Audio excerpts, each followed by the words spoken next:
Your life is your life. Don't let it be clubbed into dank submission.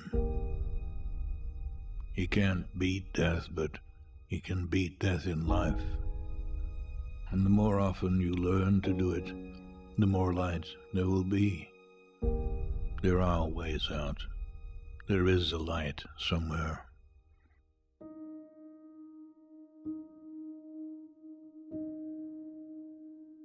If you're going to try, go all the way.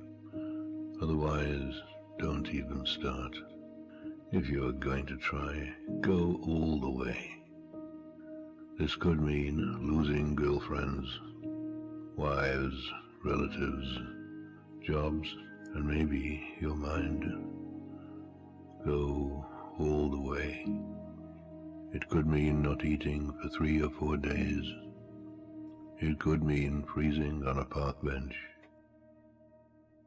It could mean all the way jail. It could mean derision, mockery, isolation. Isolation is the gift. All the others are a test of your endurance, of how much you really want to do it. And you'll do it, despite rejection and the worst odds. And it will be better than anything else you can imagine. If you're going to try, go all the way. There is no other feeling like that. You will be alone with the gods, and the nights will flame with fire. Do it. Do it. Do it. Do it. All the way. All the way. You will ride life straight to perfect laughter. It's the only good fight there is.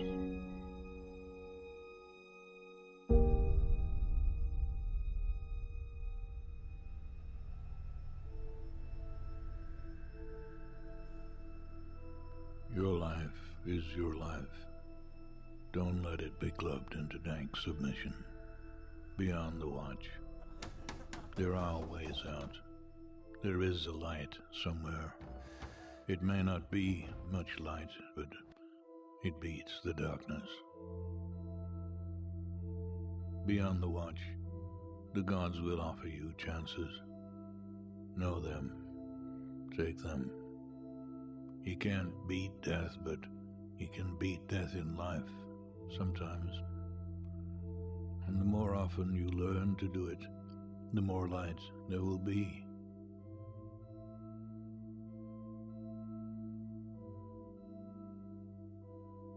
Your life is your life. Know it while you have it. You are marvelous. The gods wait to delight in you.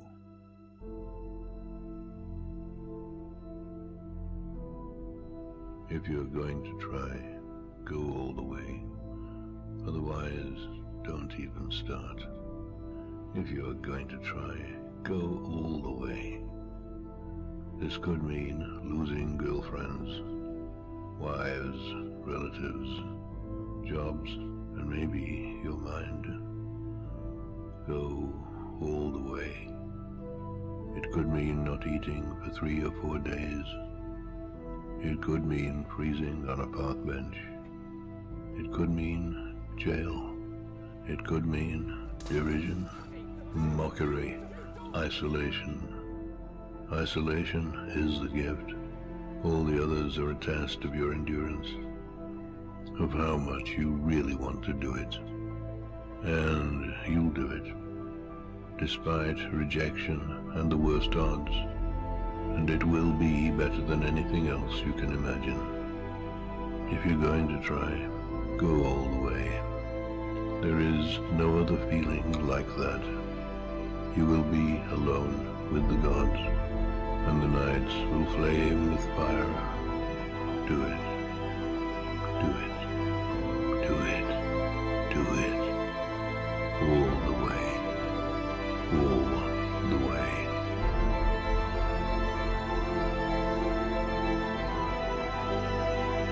You will ride life straight to perfect laughter. It's the only good fight there is.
Did you hear about the cryptocurrency kid? 190 million? 190 M's, huh? So he's the CEO of his cryptocurrency bank, and he died. And there's no password to get the people their money. Yeah, 190 million. So they're saying maybe he faked his death and took the dough. You gotta turn that down. Yeah, everything, all the mics are live right now, so everything you say is going out on the internet for good.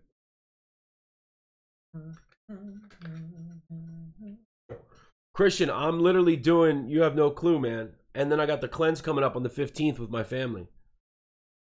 I'm down to 213. My biggest decision is if I'm going to be a Nike athlete or an Adidas athlete. I'm really putting that out there. Like I want to, you know what I mean? Both tests. It's like straight up. See them? These I saw you write tests, Yeah, that's what I'm but talking about. okay. It's live. Nike athlete Don't have to be or missing Adidas athlete. I might even go Puma on everybody. No? Maybe we have some surf connections. Maybe I'll Puma's get like a Rourke Puma's athlete. golf. I'm seriously, if we get some traction, I'm reaching out to Vans. Yeah. I'm reaching out to Ruka. I'm reaching out to Hurley. Yeah. Those big three. As far as me, action sports, like those are the sponsorships. But what am I gonna do? I'd love to get like Red Bull. You know what I Yeah. mean? That would be great too. I'm not gonna go for Nike and Adidas. Hey, I'm Red Bull. I'm gonna be a Nike Red athlete. Bull is the sponsor. I'm gonna be a Nike athlete. Red Bull or Rockstar. You know what I Yeah. mean? Vans, Hurley, Ruka. That's all the Yeah. surf shit. Nike athlete. By that time, I might reach out to Depends. Probably. What, you trying to downplay my traction, bro? We got traction. Shout out to Boo. My mom's watching. See who else is tuned in. Behind the Scenes Bill is always my first viewer, even though he's in the hallway. Shout out to Behind the Scenes Bill. We'll let everybody trickle in. Shout out to everybody on Instagram. Cream Team Hefe, you better be watching. That's my guy. Yup.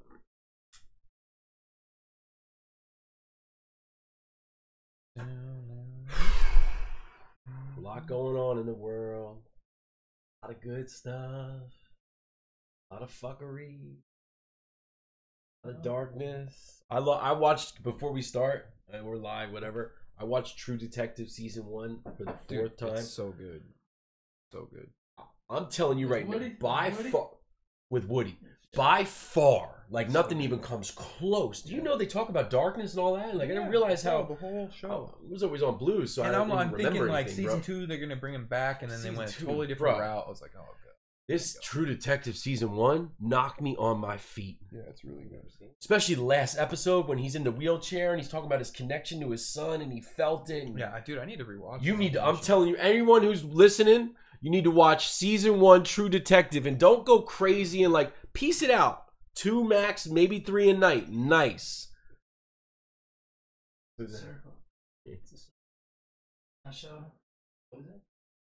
Oh yeah, yes. Yes. Yes. So what we're doing right now, we're just letting people trickle in. Everyone who's tuned in, thank you guys for tuning in. Shout out, we got the Instagram over here. The show's live on Facebook as well as, I guess I should start talking to the camera. They're the computer monitors. Facebook and YouTube. There's a new YouTube channel for the Lost in the Sauce show. I think eventually this this project will make its way to YouTube as like its sort of primary home base. But right now we're just testing. I'm testing software. I got stuff going here, going there, monitoring the chat. It's all sort of a new part of the learning experience for us, is being like, no one knows what they're doing when it comes to producing a podcast, but we're making it work. We got our Hollywood sign green screen background. I know that, which Mama Bear's back. You saw that, Bill? Nice. On YouTube. I still haven't shared a link with my parents. And my sister, like, she knows how to access it. She is not watching. I don't rewatch them. I've never watched it. Yeah, I never rewatch them. Sort of like one and done. Yeah. One take. There's an actor that done. does that. I think it's Joaquin Phoenix doesn't watch his movies. Joaquin?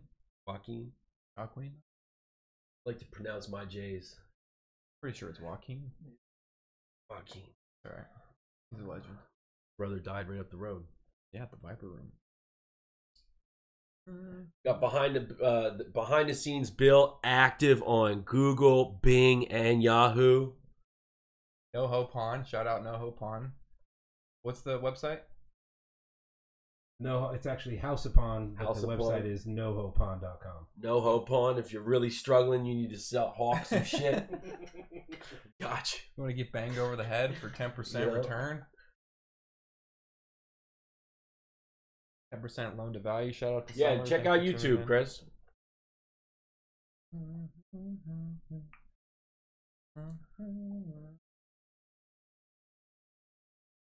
All right, so When you told me the price of my recovery last week, my buddy hit me with $90K, charge it to the game. how much it costs? I know. And that's like on the low. That's like middle. He It's said like pretty charge it to the average, game. especially with all the extended care and everything. But you got to take advantage, man. Obviously, you have, but I put, you've seen me do it. Yeah. People in that similar situation who don't take advantage. Yeah. And it's just a shame, Yeah. And that's got to eat at you too. Like say you do that as the person who takes it and then like you don't follow through. Like, you might as well just keep I know using the numbers. I know Yeah. what the data says about long-term recovery. So Yeah. I'm not surprised when someone relapses. I relapsed once. Yeah, you know what I yeah. mean? But like habitual relapse and Mm. stuff, like it's a thing. And like it's not like they're less of a person. It's just they No. need to do more work. Yeah. More work on themselves. It's a shame, yeah. It sucks for everyone. For And the it doesn't family. always like it's not always like programmed. Like there's like you look at Scott Storch, like he smokes weed, he's good. You know what I mean? So I think whatever it looks like I think the whole experience can start as a foundation and whatever works for you. Like that's something we haven't really talked about as weed and recovery. The marijuana thing, we can get into it. You know? Yeah, we can. That's like a whole. All right, so we're gonna get kicked off here. Thank you everyone for trickling in, and as is tradition with the Lost in the Sauce show, we're gonna get centered, both Chris and I. And if you're in the audience and maybe your meditation, what would I say? Maybe you're open-minded, or maybe you're on the fence about meditation. If you care to join us, quick little 30-second just to get grounded, and then we'll kick it off.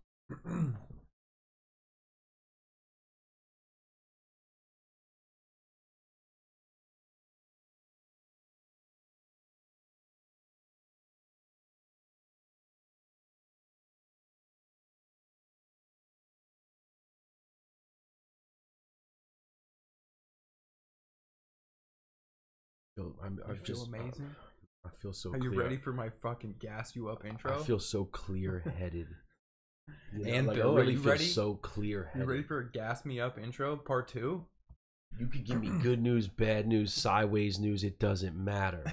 Like that's how I really feel. All right, I'm let's not count, bragging. Let's count it down. 10, 9, 8, 7, 6, 5, 4. All right, we are live. This is the Lost in the Sauce show. I'm getting better at saying that, by the way. That is a tongue twister, if I must say. For an intro right out the gate, like gas them up with the Lost in the Sauce tongue twister, like it's craziness. I am your host, Ryan Andrew Rhodes, aka Killshot California, and ladies and gentlemen, he's back again, 2 weeks in a row. My lovely, lovely, gets more handsome every week we do this. Chris Shabo. Chris Shabo, how you feeling, bud? I feel really, really good. You feeling good? Yeah, I've got a lot going on, but it's no big deal. Got a lot going on. Yeah. And then he's off camera, ladies and gentlemen.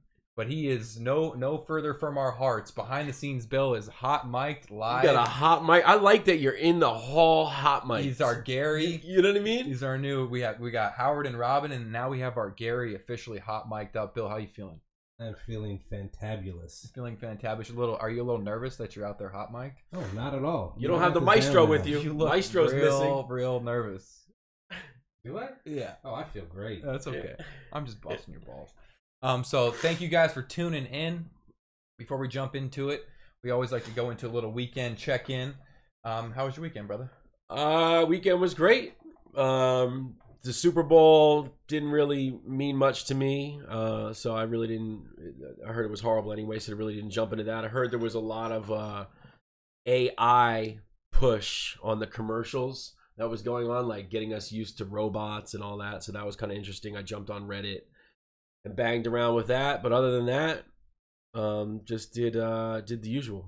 I'd like to speak on the Super Bowl. Yeah, go ahead. I mean, we're from LA. We're live from Hollywood, California. No, we're not under the Hollywood sign. I always like These Rams fans, I really took a step back on the Rams fans. By the way, I'm not a huge Rams fan. I don't think anyone's. That's what I'm saying. There's none. As a person who enjoys sports, right, who plays sports, this had to have been. I think many people out there agree the most boring Super Bowl I've ever seen in my life.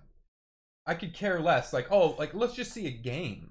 You know what I mean? Like, I think there was, I don't know the exact statistics, maybe behind the scenes Bill can hot Google me this, but I want to say maybe 3 passes for over 20 yards combined. It was beat. Like, it was ridiculous. Yeah. I remember turning up and being like, oh, some noise. Like, oh, cool. And then that was the interception. Yep. And I think the Pats scored the 1 touchdown, a couple field goals here and there, and it's like, we're out of here. It was terrible.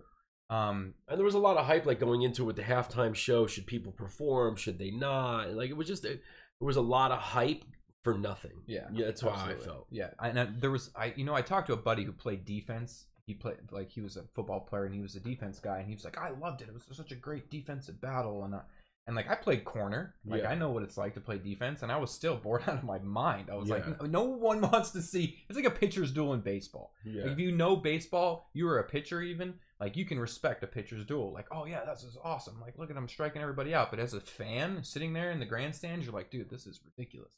Like, I need something, something to wake me up. But the halftime show, there was like a controversy, obviously, about the Colin Kaepernick thing. Bunch of big name acts declined to do the halftime show. Maroon 5 gets the nod. What'd you think of Maroon 5? I didn't see any. I literally chose to hang out with my girlfriend and her mother and go shopping in Beverly Hills. I love how I say like I actually watched the whole thing. I didn't watch. No, I watched like the first couple minutes of it, but I was back and forth between what, Bill? What was I watching other than the Super Bowl? Golf. Absolutely. I think it's called the Phoenix Open, presented by Waste Management. My favorite player, Ricky Fowler, came out strong. He was the 52-hole leader. I think it's 52 or 54 holes. I'm terrible at math. I'm actually really good at math, but I don't know exactly the name they use for it. But he was 5 strokes ahead. I think he was 20 under by the final round. Rain comes. Everyone's playing like shit. He gets to the 11th hole. Chips one up onto the green, rolls off the back end and into the water hazard, takes a drop, ball rolls in. So now he's lost 2 strokes now. Takes a second drop, drops the ball, sits there for a couple seconds, goes up and chats with the caddy, boom, rolls in again. Wow. So now he leaves the 11th like hole. Tin Cup. Dude, 11th hole. Not like the third, so now we have a whole bunch of golf to play, but like just enough to be in some serious trouble. So he had a 5-stroke lead and left that hole with a 1-stroke lead. After that, he ended up losing the lead to another player. I think his name is Grace or something like that. And I'm flipping back. The Super Bowl's putting me to sleep. I'm like watching the golf. I'm watching the replay. And I'm just like so involved because he's never gotten a win in front of his family. He's never had an opportunity to like have his grandparents there and like share that moment. He's got a couple, I think he had 5 PGA Tour wins before then.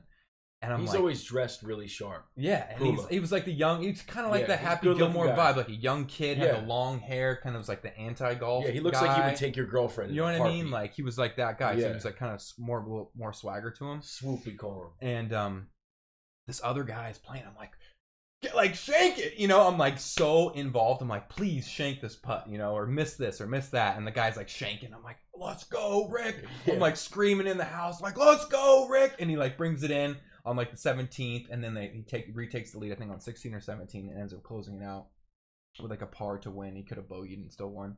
And I was like getting emotional. I was like, he got the win. The family's there. Like, you know, like bring the cameras out. Like it was pretty fucking. Did you watch any of it, Bill? No. You didn't watch any of it. We didn't get to golf this weekend because of the rain. So at least I'm like still in it.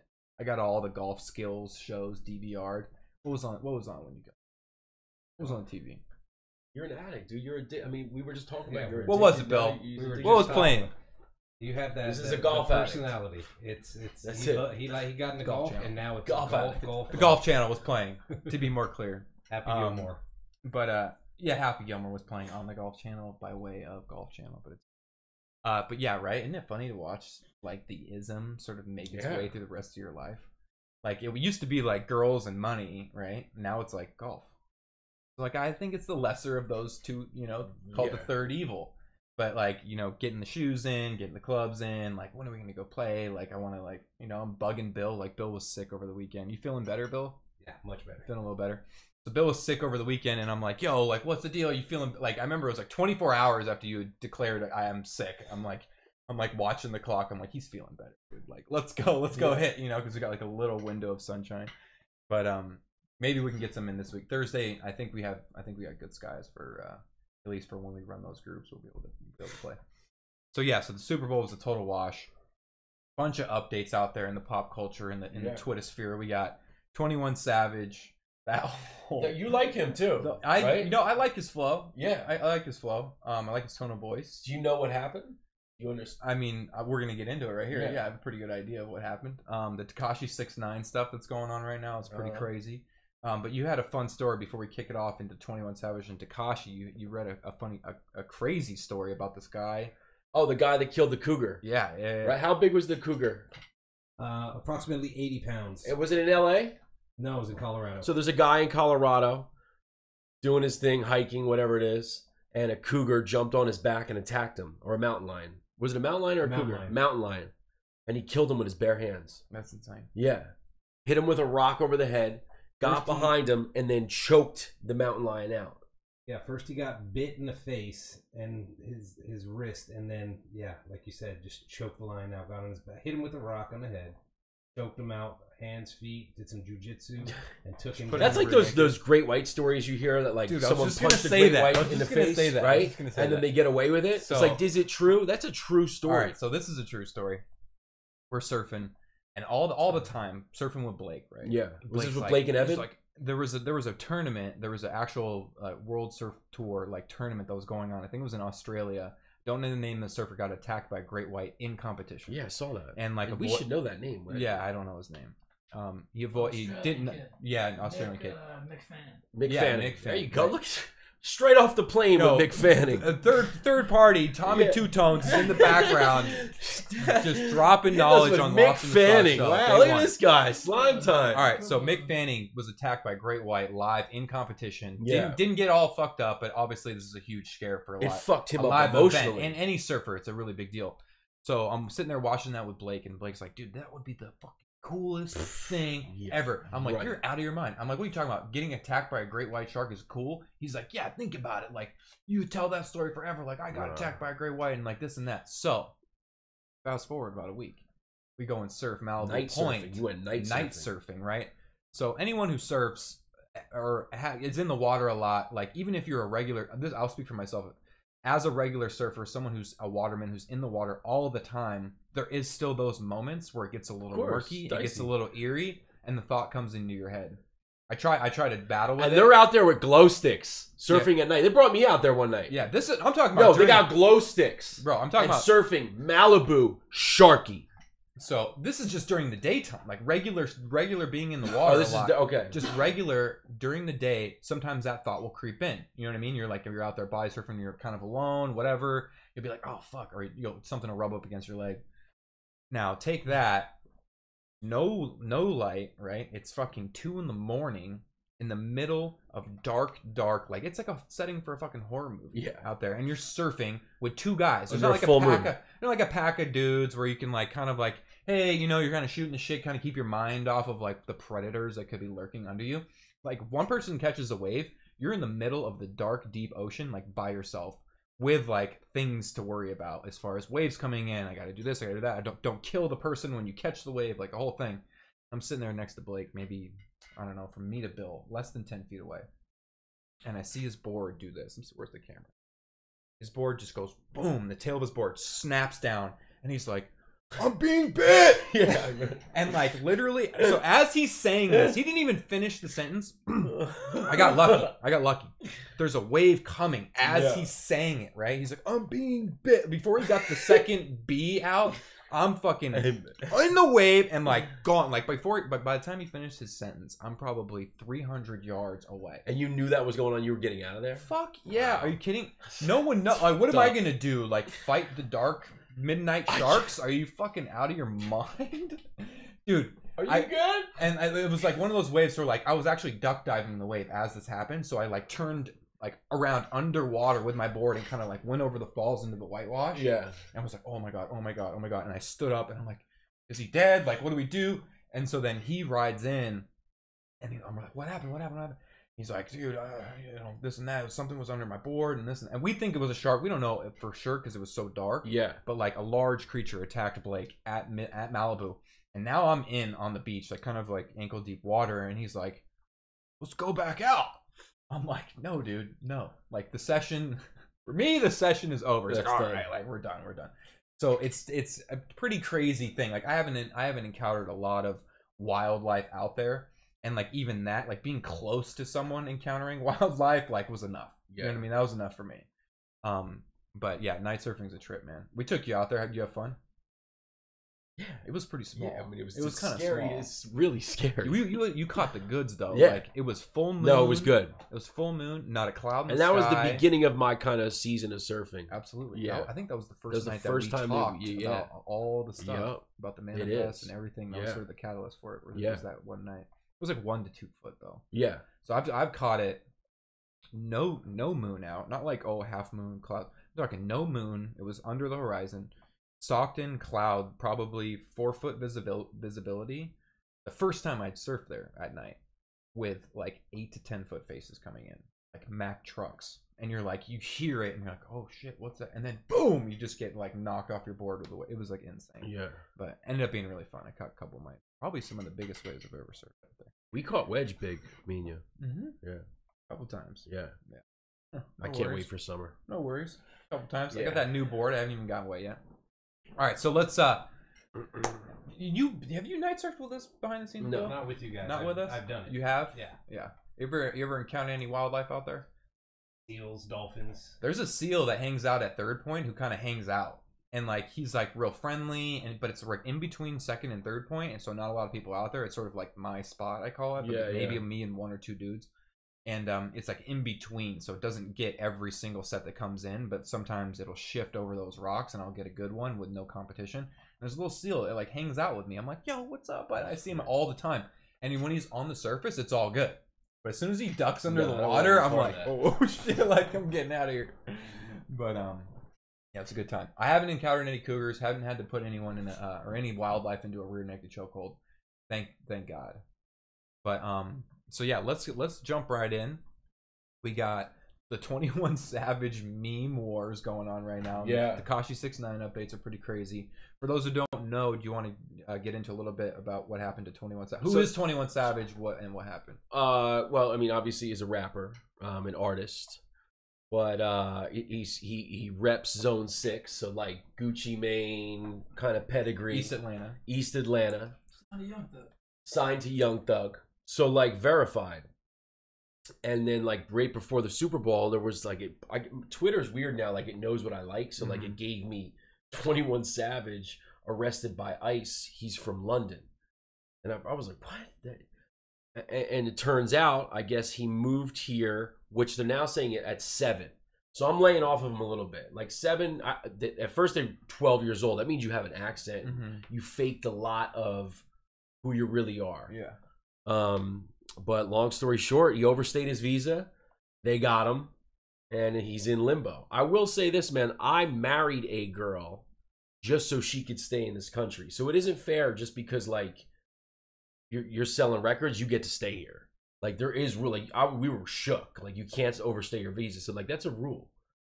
So like, you know, he's got to deal with that. I want to say that there's like extenuating circumstances as far as you making money, creating businesses. There is like a lot of leeway. Like let's say that You you're have from to be a on a foreign work country, visa though. you come to the U.S., open a business, and I think there might even be a real estate one where if you buy, I think it's like $1 million worth of real estate, there's some sort of expedited EB5. process. It's called EB5. Yeah, a lot of like that. Chinese do it. If you Yeah. invest a certain amount of money into the U.S. economy, they'll expedite your visa, Your citizenship. your citizenship. Yeah. But you can't just overstay visas. and just not worry about No. it. So yeah, so here's like what was kind of, so there was really funny memes, you know, and like one was coming to America and a picture of him. Yeah. And I thought about putting it on my story, you know, like this is funny. I was like, you know what, man, like, although like you know, people fuck with me, like I'm white, you know what I mean? And it coming to America, I was like, I'm gonna lay back. Yeah. And then I did. And then I just talk about it in person and we laugh, whatever. And then Debbie Lovato came out and she put on Twitter, like, the funniest thing about the Super Bowl is this 21 Savage, and they roasted her.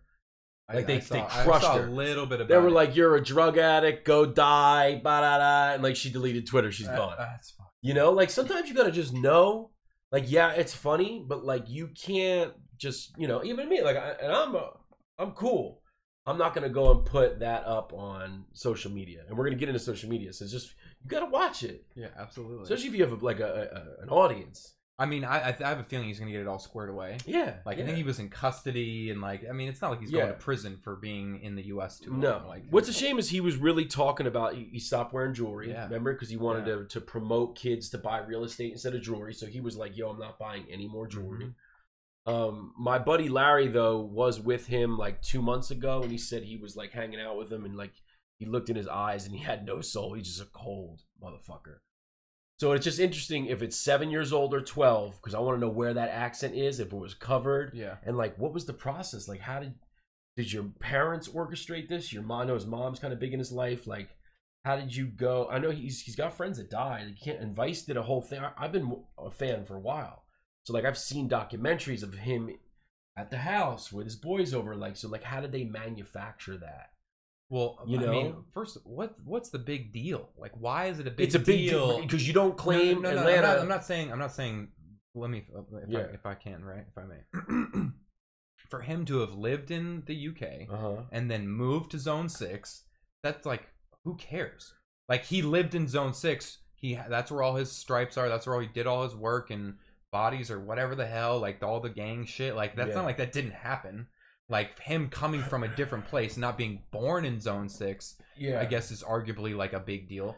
But like, it doesn't seem like you used the word fabricated. Like, have we even figured out that this whole East Atlanta history is fabricated? It sounds like he moved there and like participated in the culture, did what he had to do to like survive out there, and then popped off with music. Like, I just don't see it being that big of a They're deal. going back to old interviews, and he's saying that he grew up there. I just think it's like me repping Jersey, and then you finding out I moved to Jersey when I was 12 or 13. But if and I- I but really if I- grew up in UK. It's like, nah, bro, if you grew up for 12 years in a spot, that's where you grew up. Yeah, I guess it would be Right? it would be important 12. to figure if out. it's 7, that's why the age thing. If, If it's it's 7, seven, like, yo, I'll 'cause give you as zone a 6 at 7-year-old, 7. like moving in, like Yeah, I know he is. Yeah.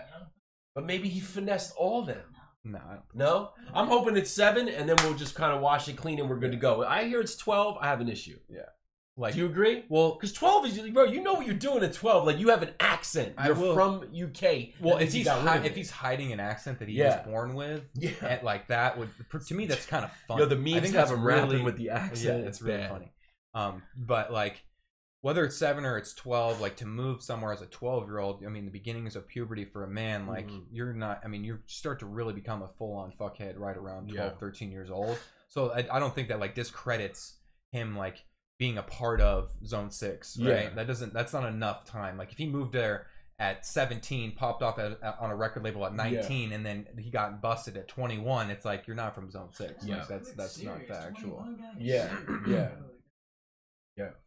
So anyway, I support people doing well, so I don't want anything bad to happen to him. Bro, I support him too. Yeah. You know what So, I mean? like, I just think hope- the memes are hilarious. I'm They gonna are. laugh at You the gotta memes. laugh. I And might I'm sure not, he I is, might not like, they're share, funny. you know, but they are Yeah. pretty funny. So what about so what's up with Tekashi? He's ratting on everybody.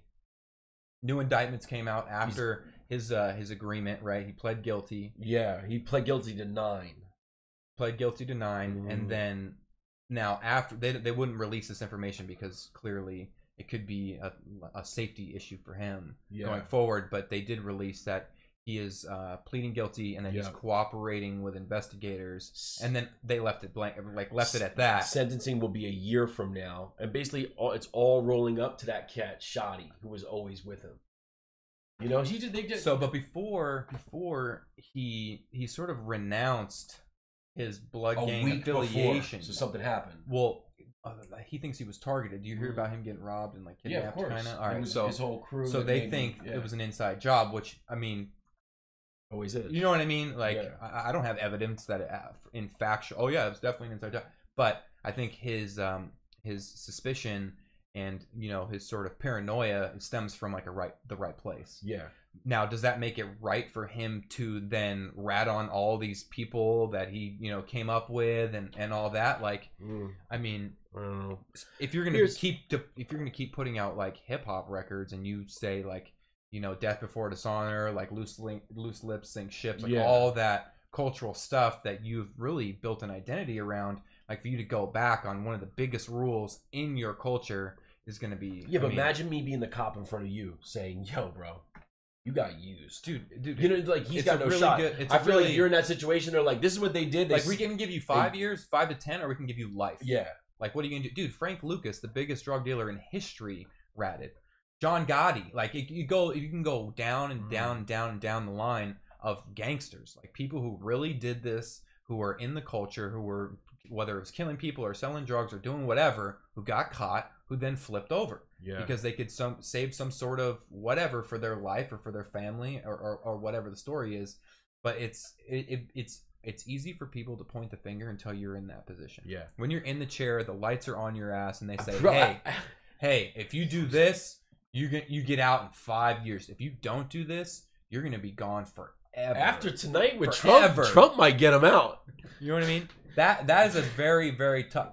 Pride and ego and culture and stripes aside, like that's your life. Yeah. You know what I mean?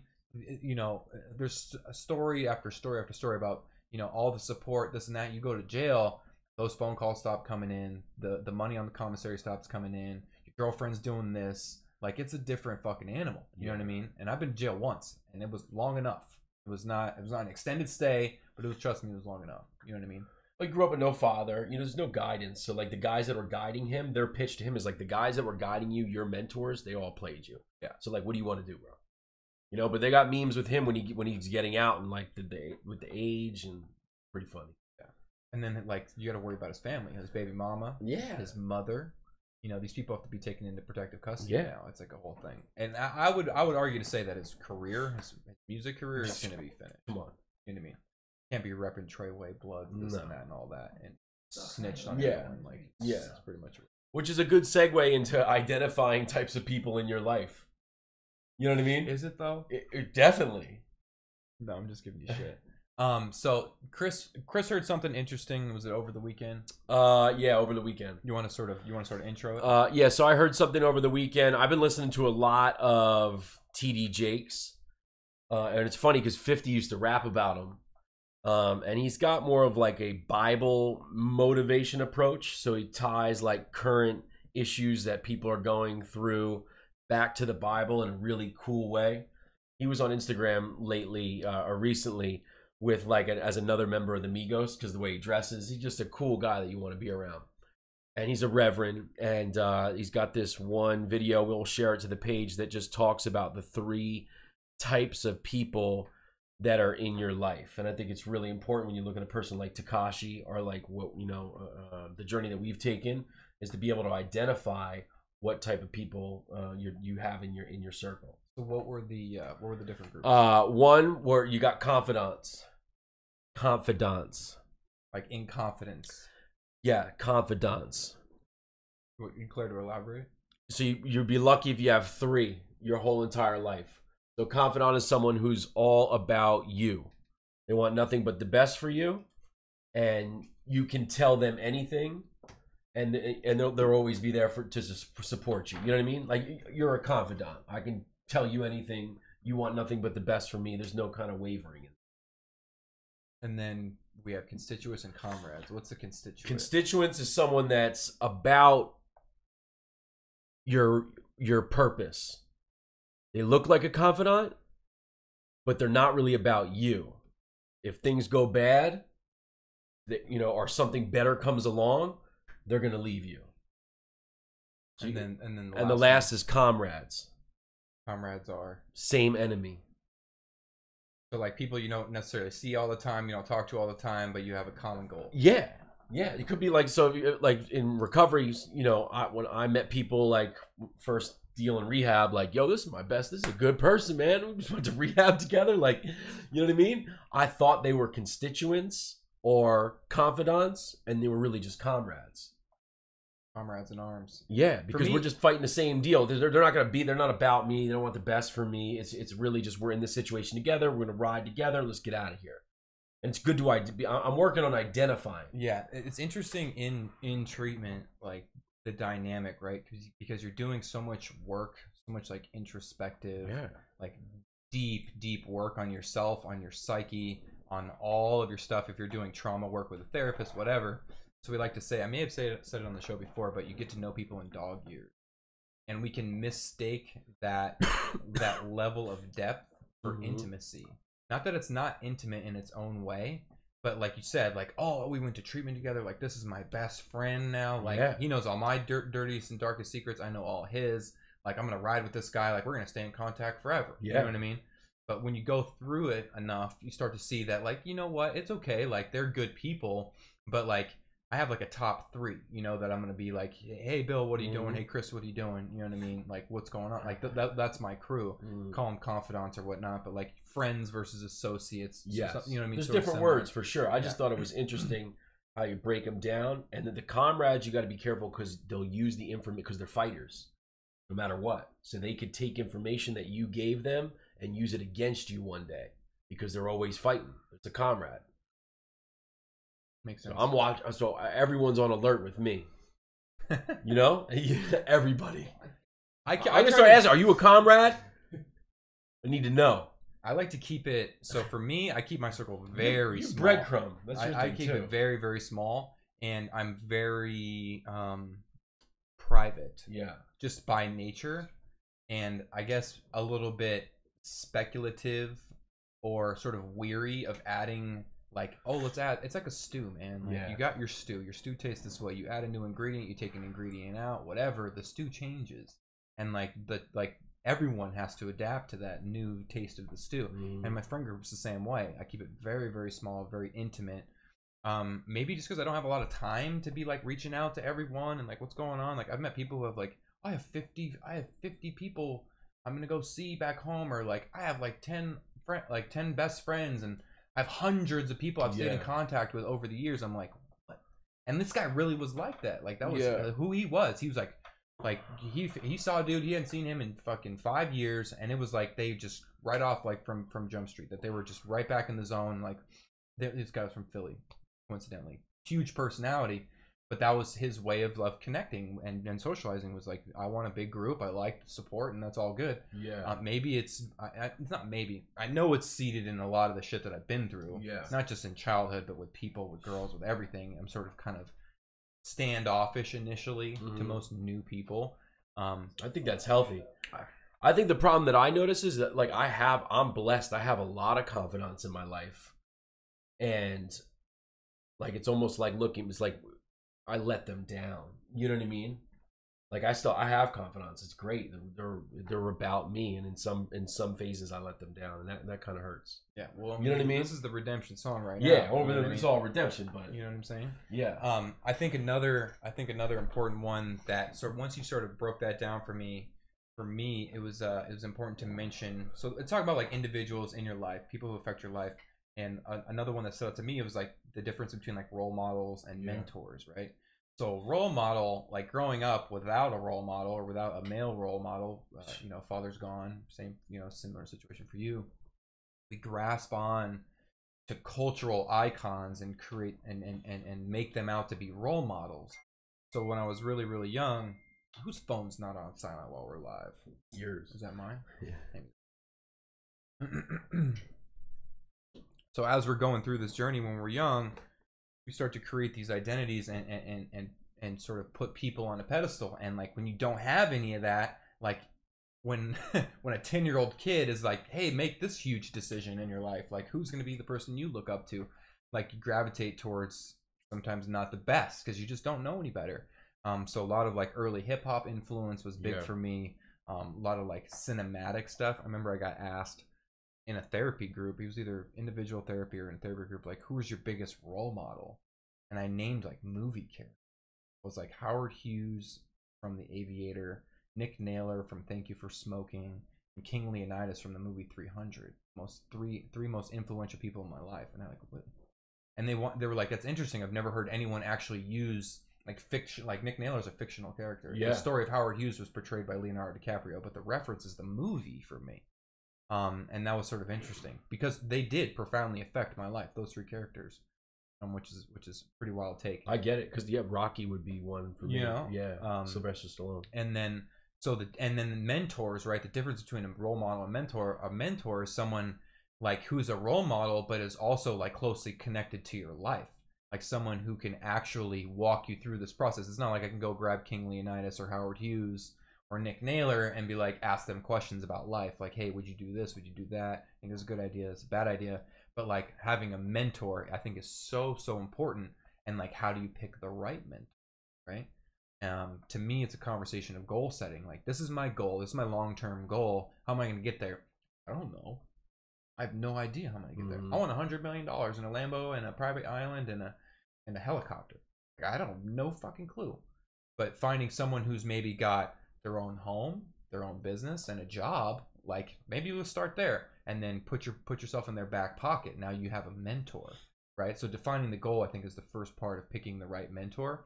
But being careful, man. Like the biggest drug dealer in the hood was my mentor for a long time. Like, hey man, we can do this, we can do that, and like, yada yada. And I was like, yeah, like all ego, like so into it. You know what I mean? I'm gonna be that guy. You know, when I'm 21, I want to be made. You know, I think he was. Told my story, he was betting like 50,000 a hand at blackjack in Vegas on 20. God, like starstruck on like the local. I mean, he was a kingpin. I need to clarify. It wasn't like a local D-boy who like had swagger. Like this guy was really doing it. Like career. How's he doing now? I have no clue, man. Really? I got a notification on my phone a couple years ago because it goes through your contacts, right? And it gives you notifications when people do certain things. And I think he had joined an app that I had. It was like a voice call app. It's called Tango. I don't know if anyone still uses it because like WhatsApp and FaceTime. But before FaceTime like really popped off, there was like a voice video call where you could do it. I think over your cellular network, or there was some reason why Tango was a thing, and it was calling. And it was like they usually don't last. And it was like so and so joined Tango, and I was sober at the time, and like not struggling for money, but like you still had that itch. Like, man, if this don't work out, I know what I can do. I can go back and start serving or pushing packs or, you know, and like just for a split second, I was like, oh, that's the guy. Like, I wonder if he's still, like you said, like, I wonder if he's still doing it. Yeah. And to the best of my knowledge, he's never been in trouble. None of that stuff. It's just interesting to see how that's sort of shifted to your like Steve Jobs types. You know what I mean? Like more different mentors and role models that I've sort of created in this new version of myself after getting sober. What about for you? Is there anything? I have like a stew, I would say. What was the role models when you were young? Role model athletes: Michael Jordan, Mike Tyson, and movie characters for sure. Rocky. I would say a lot of like just Colton, Zach Morris, Bart Simpson, like a stew of all these people. I'm not necessarily a Zach Morris guy, but I'm definitely a Bart Simpson guy. Oh my god, I was just. I mean, but the Simpsons were really big at my. You know, we had the slap bracelets. We were really doing it. You know, I didn't watch it like as I got older, but like as a kid when that first rolled out, that was a huge deal. VHS recorded every episode. That was a huge deal. The whole thing. Al Bundy was a part. Like it's kind of a mix, and like. Stealing pieces from Uncle. Now I actually almost go back and reflect, and I get to pull off of people that were around. You know. What about mentors? What about mentors? I'm really lucky on the mentor side. I, you know, when I was 19 years old, I took my 7. I became a stockbroker, and my first mentor, I'll just use his initials, RG. I got to work with him for 5 years and learn, how to just bring it and be a man in certain ways, and really just learn the corporate side of things from him on the hustle side, really, but and how to produce and be a telephone terrorist. So I'm actually going to see him. He's going to Tony Robbins. He hit me. He was like, I'm coming. So it's like that student teacher meeting. I get to have that. Because I support him. Like, we had our falling out because I was young. You know what I mean? And he was, really intense. So like now, like, and he was the first person that had me in the rooms. Like I saw him take a 10-year chip. So I was like going there as support, and like he found that I was sober. He lost it. He's like, you know what I mean? So like when I see him, I might throw the hat off. You know what I mean? Like it's gonna be an aggressive hug. We're gonna be really excited. So we're both. He's a Tony Robbins Platinum member. When's this happening? In March. I'll be going for 4 days. I got the hotel. You know what I mean? I'll be running there. So I have him, and then my second mentor would be MB. And he was a lawyer who represented Kozlowski in the Tyco case, and I worked hand in hand with him for like 5 years. So 2 juggernauts, really successful. I'm talking big success. And I got to work side by side with those guys. So they're 2, and I have a couple other ones. Another guy named Greg Heinrichs, who's with Cream Team Hefe. He was in another office, but like I definitely. Like his team was the Cream Team, so I named my sales team the Band of Brothers, and we would battle it out. He was in Charlotte though. My team was in Irvine, and we went head to head. He was a sales manager, so was I.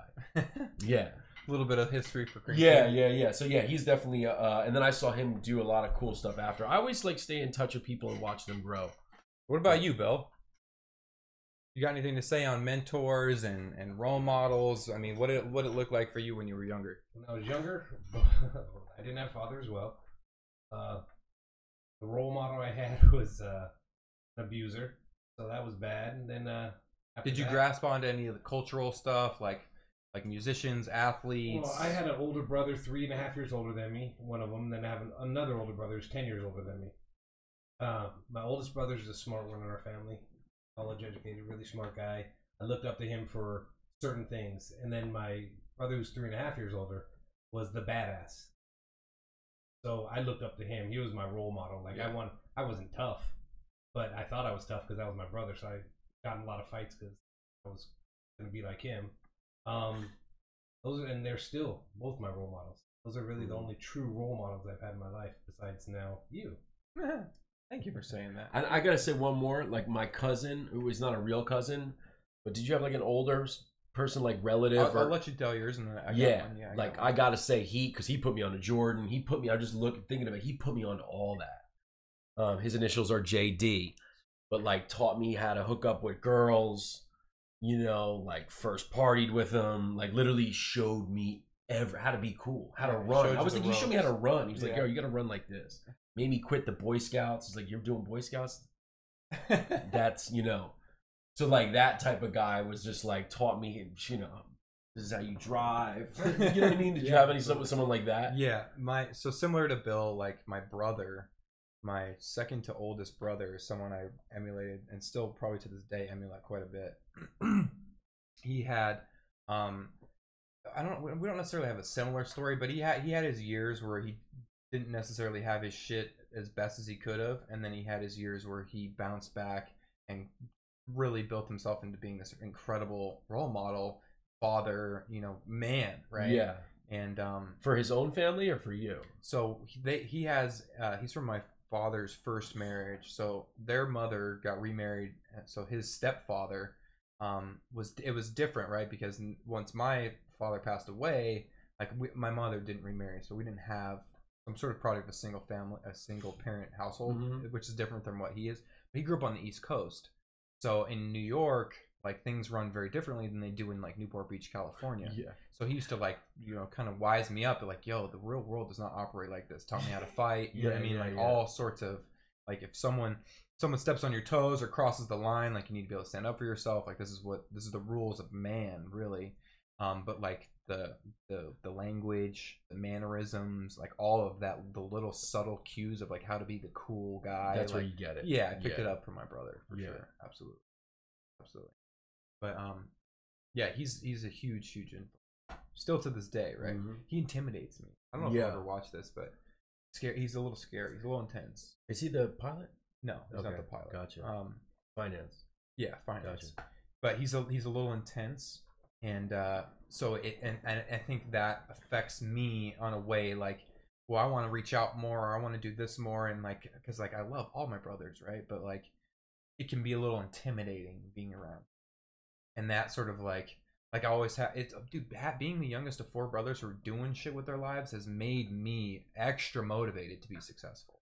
Like my brother did this. Yeah. You know, my brother's Navy Top Gun, Annapolis, like fleet leader, squad leader, admiral in the like the big deal. Yeah. And like I'm like, oh shit, like what am I doing? So it's pushed me and pressured me a lot to be successful and to achieve. But it can be a little intimidating at times. So I sort of find I have my own like life, right? And like the family is the way the family is. They're all like, they're not super close, but like people are, you know, hanging out, calling each other, doing shit. And I'm sort of like in LA, sort of living my own version of that.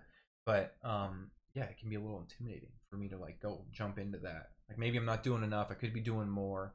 You know, I remember he asked me one time, I'm like, yeah, I just signed this contract for this real estate deal or whatever. Like, did you read the contract? I was like, I mean, skimmed it. Yeah. Some of these real estate contracts are really, really fucking long. They're legal contracts, really, really long. He's like, you signed a contract and you didn't read every single word? That language will get you. And I was like, I guess I didn't. Yeah. You know what I mean? I come from a generation where you click the box. Yeah, you don't read it. You click the I agree to terms, and then there it goes. Yeah. And so like stuff like that comes up, like dissecting my moves as a businessman. That's good. It is That's really great good, to have. but it's fucking scary. Yeah.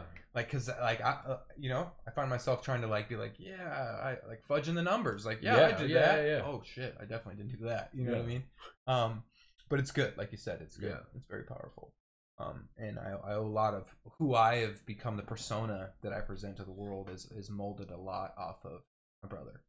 Like I sort of I took the best things that I liked of him, stuff from like my own upbringing and like what I gravitated to, and sort of created this middle thing. People used to ask me all the time if I was from the East Coast, because I had such a different California vibe, because I had a huge East Coast influence in my brothers. So they were always like, where are you from? I'm like, I'm from here. Yeah. Like, really? Like, you don't act like other people from here. Not that being from here is bad, but like I had sort of a different take on it, which is cool.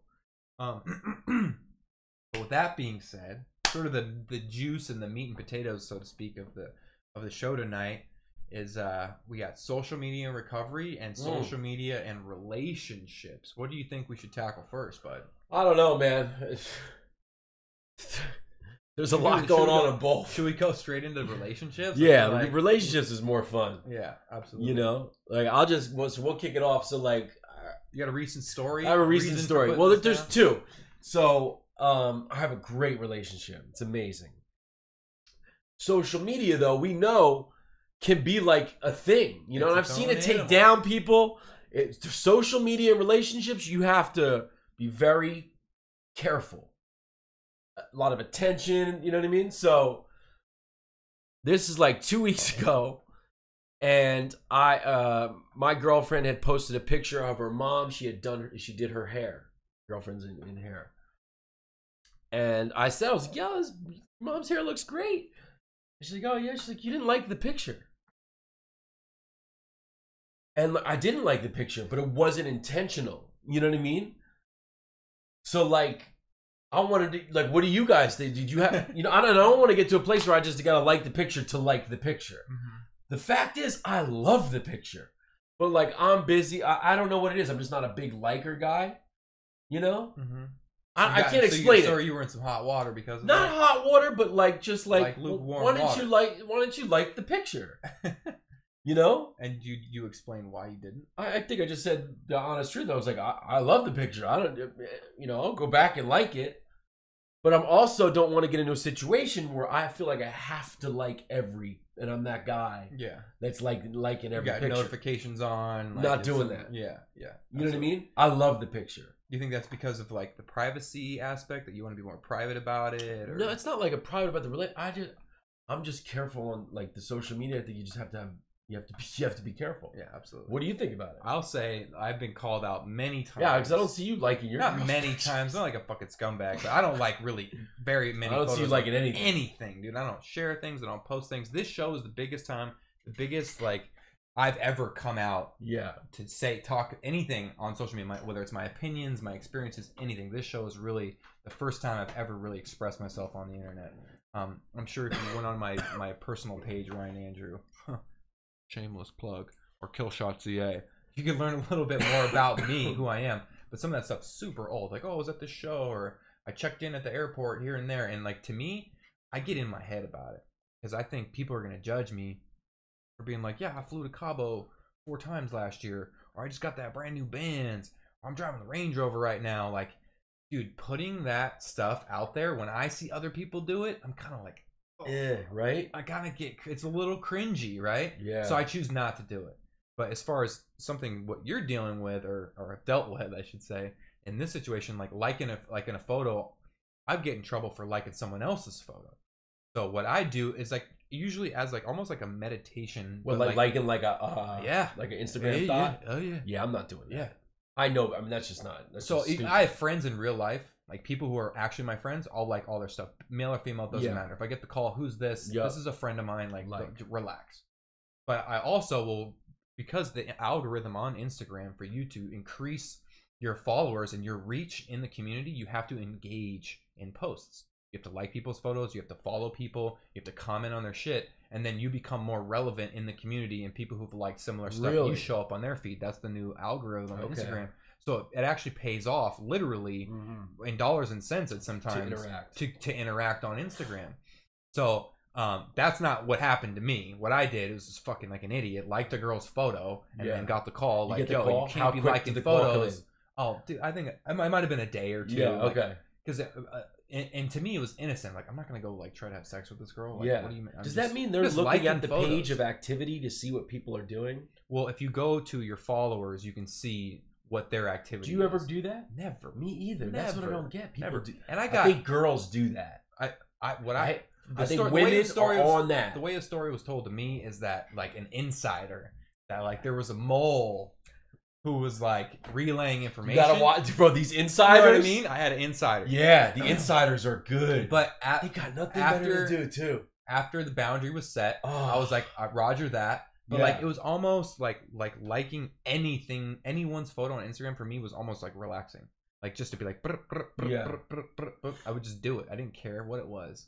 But this particular photo, it was actually a good photo. Like, whether it was the caption or something, like, I was like, oh, this is like worthy, like innocent. It was innocent. Yeah. I wasn't like, oh, I'm gonna like this photo. Like, she's hot. Like, maybe I'll bang her. Like, it was not like that at all. I wouldn't want my girl liking some dude. I personally would 40s. not give I mean, fucking. I don't know if I'd never catch it because I wouldn't know. I would not give a shit. But if there was a photo put up, whether there's a person in it or not, and it's a good photo, like there's like a whole artistry as to how to take a good photo, whether it's of a person, a landscape, a backdrop, whatever. There's like good art when it comes to presenting photos. That's what Instagram started as. It's like people taking pictures of their food and their fucking clothes and like being artsy. It was like a whole hipster trend. It was like Instagram, and now it's blown up into what it is now. It's selling products and looking cool. Which, whatever, do what you gotta do, get your money. But at the end of the day, like, if she, first of all, I would never look because I don't want to go sign up for misery. I know my girl cares about me and I care about her, right? So like, why would I ever be like, oh, let's go fuck with that, like put that in my head? Like, no, dude. I'm confident in the connection, right? So there's no need to sign up for it. You know what about, so like, all right, so last week I got hit with, I think we should go Facebook official. DTR, defining the relationship. What'd you say? I mean, I was just very honest. I said that is not going to happen. But why? For me, it's like, I don't need that. It's like too much attention, you know? Like, and it's almost like, how do I say this right? Not like college like, but like I'm 36 years old. You know what I mean? Like, and I just feel like there's a lot of haters out there, and I don't want any of them to come near my world. You know what I mean? Like, I got a really good thing going. I just like this, and I don't want it. Like, it's like kind of like grandstanding a little bit for me. Yeah. I also see her side to it. Like, I get it. But like I put up a reel. I was like that. She's like, so if I send you the invite, you're just gonna decline it? I was absolutely. So now is it like where she's in a relationship with someone and you're No, not in a because it relationship doesn't. with No, I'd have to accept and then it would go up. Yeah. It's lingering. I think I actually hit the decline. I think I did. Or I just left it open. Yeah. You know. I don't think I'm pretty sure all my stuff. So. I don't even mind. I don't even have single. I just think it's nothing. Yeah. You know, I'm in my lane. I don't want anybody to come. I think in the this point lane. you're trying to make is that people can meddle. They want to meddle, whether they're rooting for you or rooting against you. Mhm. They're now invested energetically into your shit. Yeah, and that can be a little intrusive. I don't. Yeah, Like I don't need I don't your need that. your fucking high five. I don't Nope. need you being like fuck him. I don't need any of it. No, You know not what the I mean? good, bad, or Yeah. indifferent. I want none of it. Yeah, you don't want to invite that. Yeah. into the Does that make sense? Absolutely. And my big thing is too is that you see someone like, oh, so and so, we're in love, and then like it goes completely terrible Ugh. like a week later. It's a And setup. then it's like so and so, fuck them, and then like a week after that, it's like It's a never set- mind, we're back together, and it's embarrassing. That's It's why the super social media and embarrassing. recovery too. Like, you know, that's a whole nother. That's crazy. Yeah, You got people. I mean, it gets pretty crazy. You know, checking into meetings. I'm feeling great. 30-day chip. You know, I saw one girl checked into a detox. No, updated her current address to a detox facility. so what would be wrong? I understand where you're coming from, but I want to hear like why. Because I'm gonna play devil's advocate here. Yeah, one, like, that's a personal thing, and like I just feel like the younger culture has gotten accustomed to it's okay that we're like living this life of like going to meetings, checking in and out of rehabs, relapsing, and I'm trying not to come off like I'm trying to have compassion, but it's like when you see people just like fucking up one after another, you're like, yo man, someone take that, you know, like take Kanye's phone. Yeah. You know what I mean? Like take the phone. Like with him, so we got a new guy that just showed up. We're gonna be working with. He doesn't know it yet. No social media. He was on the way out. California, here I come. This and that. Like that's done. Yeah. You know, we're going under the radar for a minimum. I haven't decided. I'm feeling nice with 30 days. Yeah. You know what I mean? But he don't know it. Like we're going underground. There'll be no updates on social media of you flashing what looks like a great life because you're in LA. Well, really, we're doing hard work. Yeah. You Absolutely. that faking the funk shit. Mm-hmm. You know what I mean? My big thing is this. So there's a couple ways to go to sort of navigate that. Is on the one side, you want people to be proud of themselves for accomplishing milestones in recovery, whether it's 30-day, 60-day, 90-day, year, so on and so forth. Like I think it's okay for them to be proud of that. For sure. But also the base, if we're talking just AA for a second, the base of the program is in privacy and anonymity. So for you to be getting rid of your own anonymity is your choice, but there's other people who are involved in that too. Like if there's people in the background, so and so is over here, and like putting other people's business out there on Front Street is I'm not okay with. Like I didn't start posting, and even to this day, I still haven't done a 6-year. I haven't done a 6-year Facebook thing. Usually every year I do like, oh, I got that. I've never posted on Facebook. 2 years. So I haven't done that yet, but usually every year when I do, it's very archaic. Mm. So I think for my third year was like 3-piece, and then tag the appropriate people. Yeah. And they all knew. Yeah. You know what If I you mean? know, you know. 4-piece. You know what I mean? Like, Yeah. Something like that. 4-piece dinner. Like keep it super archaic, very ambiguous. Yeah. And that way, like that's our personal thing. The people who are tagged in there know what I'm talking about. They know what I'm talking about, and we're on the level. But like so and so's cousin's aunt's grandma's ex-girlfriend, like you're not a part of this. Yeah. Of this part of my life, Especially and early I'm on. keeping it that way. Like you're talking milestones like this. I'm talking 30, 60, 90 day, you know? Like it should be shut down. But, my opinion. But can if that's their way of expressing that they're proud of themselves, like, which is cool, you can. You know what I mean? But what I'm saying is, I think from what I've seen is it's a what setup you're getting for failure. Exactly. What you're getting setting is that yourself person, up. and which we both see constantly. I see it a lot in the gym or yada yada, like sober love or sober life or happy and sober or whatever the fucking tags are. Yeah. And then they're MIA for another 60 days and they come back like, oh, I got 7 days today, and if they just keep doing it. And it's a little. First of all, I'm embarrassed for them because I'm like, I wouldn't personally post that.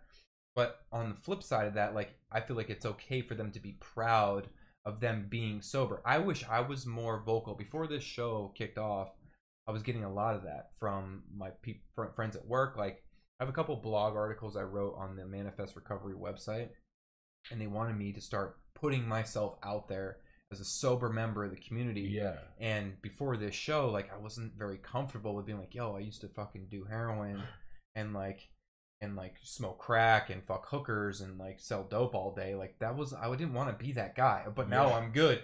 But I only had like a handful of years at the time, you know, 2, 3 years, 4 years.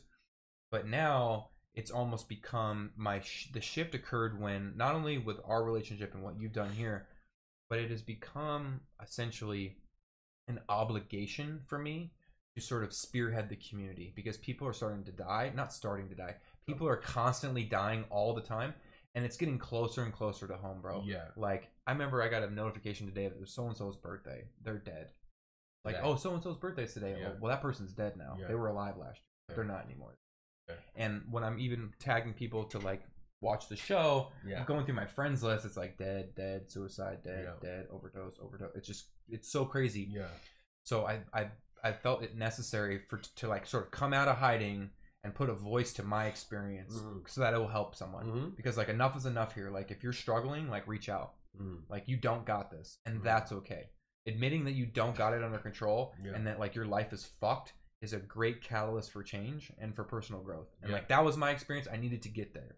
The ego had to be completely removed, and I had to ask for help, admitting that I had no idea what I was doing. Yeah. I had all these great things that I thought were great, but really it was just this made up facade, this version of myself, which was based in all ego. So to get out of my own way and be like, look, man, I don't know. Can you help? So if this, and people will help. That's the crazy. That's what I'm learning. Your buddy, right? Yeah, this show it's crazy. has already had a little bit of an impact. It plays a part. We're not crazy out there, but like, there's people who have come in, watched the show, seen what's up, know what we're about, and have reached out. Yeah. Whether it's to us directly or to other people in their lives that have now made their way into our lives, like it's starting to work. Yeah, they're downstairs, which is pretty rad. Yeah. But so that's sort of my experience with it. I do always like to play the other side of the coin. Like, you know, like, do you? It's about like, you ever heard of like, don't take my inventory, don't take someone else's inventory? You ever heard that said? Like, and like, this is their prerogative. And if they want to go ahead and be that, maybe it'll take that 10th selfie where they were like, oh, sober 30 days, relapse, sober. Maybe at some point it'll click and they'll actually stay sober, because that a culmination of embarrassment. I just think it's a public platform of like, we're watching you crash. Like I said, until this project, I was not very public with my journey at all. But now I don't give a fuck, right? Because people are dying, and like, something needs to happen, right? And it's an honor to sort of be that voice, you know, to our community, at least to the small community that we've built. Bill, what about you? Before we wrap up, I want to get your thoughts on the social media relationships and all that. The social media relationships is great. I don't know if it's because I'm older, but social media, the only reason why I was on it was to see old friends and try to pick up women. Right. I got in a relationship. I still did a little social media when I was in my relationship, but then it turned into the same type of thing, a problem. Why didn't you like my photo? Why didn't you do this? Why didn't you do that? You used to like photos. You used to like everybody's photos. And it just got to a point. I'm not even on Facebook anymore, just because it's not worth that questioning. I've had it out with my wife. Well, why do you care what other people think? That it's stupid, but it's how people think now. That's how people, you know, think love is. Thinks, you know, crazy. But if it's not solidified online, then it's not real enough, or it's not real. Yeah. So I got off social media completely. except for the show. I send it out, but other than that, that's all you'll see on mine. It's not worth it for me anymore. And I'm married with a kid. I mean, Yeah. what am I gonna do? Anybody I want to see, I'll go see. I don't need to see. I just feel like sometimes when you're dealing with something like, okay, I need help, I'm going to work on myself. Sometimes you got to like put on the backpack and start digging ditches, and that means like not having a drone with a camera on it, filming every move for the world to see. It's like, you know what? I'm gonna go face some demons right now and put on this backpack and like that. You know what I mean? Like, how could you be really doing hard work if you're up there on the Facebook? I turned off Instagram. I'm not being a hero, but I didn't go on Instagram for a year. And now, like, I'm slowly, like, I only do stories, and it's just me, like, working out and talking shit. But, like, it's crazy now. I gotta tell you. I went to the mall this weekend, part of my weekend. I went to the mall, went to a place called Fun Box. And I thought it was a kid's place. Me and my wife and my son. And it had a whole bunch of teddy bears and, like, big Cheerios and stuff the kids could play in. Literally, the whole place was a selfie place. That's all it was for. It wasn't fun for kids because they couldn't climb on anything. They couldn't do anything. It was just to sit and take pictures and look like you're having a great time. Wow. And this is a whole thing now. Like, it was $17 for adults, each adult, to go in and take, and everyone has selfie sticks and is just taking selfies. They're not having fun. They're just looking like they're having fun. Yeah, that's wild. And it's crazy. I saw one recently about a private jet company that rents out private jets by the hour on the tarmac. Yes. To take selfies. Yes. In the PJ. Wow. And they're doing great business. Like looking out the window, you know what I mean? Like on the way to wherever, and like that's a business now. Yeah, it's the bow wow, which is wild. So I want to end with this because I like to play both sides of the coin here and at least be able to put out opposing viewpoints, which is important. First of all, it's really crazy that we, the three of us, grew up and watched this change. That this didn't exist when we were, 10 years ago. I think Instagram is less than 10 years old, maybe 10 years old. Twitter, right around the same thing, but like Facebook, that came in like 05, I think. Yeah, and you had to have the college. But like before that, there was not. It wasn't an experience. There was the internet didn't even come clicking around to what, like 94, 95. Bro, the internet, the real we didn't have a computer in my house. Like us, AOL. 2001, I had the internet. So to see literally the psyche of a culture adapt to the technology has been a really, really crazy experience just to observe. To then see yourself having one mindset and then participating in a way because everyone else does it and is now socially acceptable to sort of gloat this narcissism that's being sort of groomed in the new generations. Like now that's a thing. So I used to like be so self-conscious about putting a picture on it. I'm still self-conscious about it. Or like even being anywhere and having my phone up to take a picture of me doing what I'm doing. I was just like, I can't do this. Like I can't do that. That's so trash. Like that's so egotistical, so narcissistic. Like that is not cool for me to be like, oh yeah, check me out, being cool. But I love that. Listen, deep down, yo, social media is a huge, huge deal. Whether or not we want to get on the train is leaving the station, right? The amount of impact you can have on your business, on your message, on your outreach, on how many lives that you affect positively or not positively is affected directly by how many people you're connected to on social media. How many followers you got, how many people are commenting, how many subscribers do you have, and it's now dollars and cents. The value of your social media presence is a real fucking thing. I've tried to avoid it. I've tried not to avoid it, but you'd be damned if I don't check the Lost in the Sauce show. How many comments do we got? Oh, we got 90 comments. Oh, we got 150 views. It's a thing now, right? It's something to be taken seriously, which was wild because I watched it evolve. I watched Snapchat come along and be like, Snapchat is it's so trendy, and they're still kicking around, dude. Snapchat's still in the game. Like Vine came in, oh, it's so trendy, boom, disappeared overnight. YouTube, that wasn't a thing, now it's a thing. Oh, YouTube, look at this new great concept, and now it's huge. People are making millions and millions of dollars every month on YouTube, putting their ideas out, putting Legos together, giving makeup tips, doing a lifestyle thing like we're doing, you know what I mean? And their careers have been built, which is really, really trippy.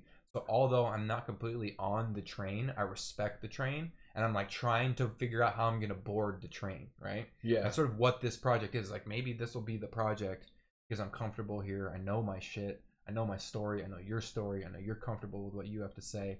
and we're making a positive impact. So like, that is that our train? Like, then why not? But to like completely be like, nah, I can't do it, I think is foolish. As uncomfortable as it is for me to participate, it's foolish. Yeah. It's really wild to watch that, and then in your own brain be dissecting like, fuck, I not that I don't want to, but now it's like you almost have to, right? Yeah. To be able to get that outreach, which is crazy. But with that being said, I think we've said it all. That's it. We haven't said it all, but at least all for today. So I want to go ahead and let's do our quick shout outs real quick. We got John Daly checked in. We got Blake Newman checked in. Blake. I don't know if you heard me tell the shark story. B-Show. We got Miss Carol Jo Brown, lovely Mama Bear Brown. We got Ben. John Daly. We got Noah. We got Lou, all tuned in on YouTube and Facebook. We're trying a new thing where we're live on all these different things. So we're trying to be able to Cream Team Hefe. a John legend, Edwards. a freaking legend. Love this. Team leader out of Charlotte. But everyone tuned in on Instagram. We appreciate all the support, man. If you guys want to like, comment, subscribe, all that stuff is amazing. We got giveaways at 100 followers on all the different pages. My artist page. Killshot CA, the actual show page, Lost in the Sauce show on Facebook, and now on YouTube, which is pretty cool. So any support would be greatly appreciated. If you got ideas for topics and segments, if you have questions that you want to have answered, or even just stories that you want to have told, feel free to submit them. You can submit them anonymously on the Facebook page, on the DMs on Instagram, and all that. Before we wrap up, Chris, do you want to make any? You got any plugs on the way out? Nope. Just that person that we were talking about last week. That we were trying to get him out here. He's here. Downstairs. He's downstairs. So we manifested that. It's the start of his yeah. story. So excited for that. And yeah, shout out to Cream Team Hefe, everyone that was John Edwards. I think you said them all. Yeah, that was tuned in. Chris Shabo on Instagram. Yep. Twitter. Same. I never tweet, but it's still the same thing. Killshot CA on all the different platforms. With that being said, we love you all. We love the support. And tune in next week for Criminal justice reform. Another fun-filled, action-packed episode of the Lost in the Sauce show. We are out.